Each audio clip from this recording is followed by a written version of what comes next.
নমস্কার বন্ধুরা, আজকে আমি কলার খোসার একটি রেসিপি বানাবো।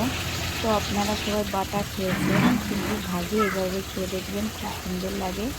তো এখানে খোসাগুলো আমি ভালো করে পরিষ্কার করে ধুয়ে কেটে নিয়েছি, আর বেশি পাতলা করে না।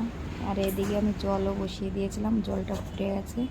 এবার একটু হলুদ দিয়ে দিয়েছি, তারপরে কাটা খোসাগুলো। তো খোসাগুলো আমি একটু বেশি সময় করে সিদ্ধ করে নেব। সিদ্ধ করতে বসিয়ে দিয়ে আমি এদিকে কিছু মশলা শুকনো বেটে নেব। মশলাগুলো এভাবে বেটে দিলে খুব ভালো লাগে।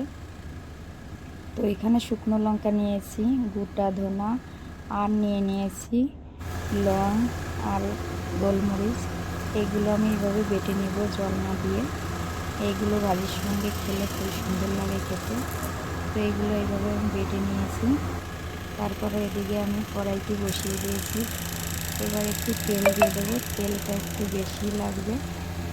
তো তেল আমার গরম হয়ে গেছে, এবার দিয়ে দেবো দুটো শুকনো লঙ্কা, আর দিয়ে দিয়েছি কেটে রাখা রসুন। তো রসুন আর শুকনো লঙ্কা এভাবে আমি ভেজে নিয়েছি। তারপরে কেটে রাখা খোসা যে আমি সিদ্ধ করে নিয়েছিলাম ওটা এবার দিয়ে দেবো। তো এই দেখুন, শুকনো লঙ্কা আর রসুনগুলো একটু লাল লাল হয়ে গেছে। এবার খোসাগুলো আমি দিয়ে দিয়েছি। তারপরে এর সঙ্গে আমি দিয়ে দেব একটু লবণ আর হলুদ। এইগুলো দিয়ে একটু ভেজে নেব।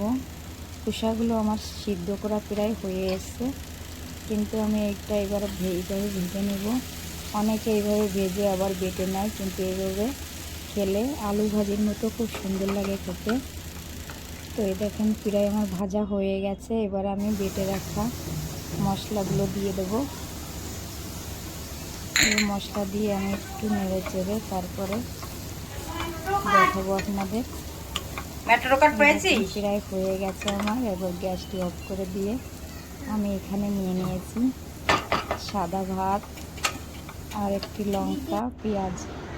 তো এইভাবে খেলে এক থালা ভাত এই দিয়ে খাওয়া যায় বন্ধুরা। আপনারা ঘরে ট্রাই করবেন, অবশ্যই ভালো লাগবে।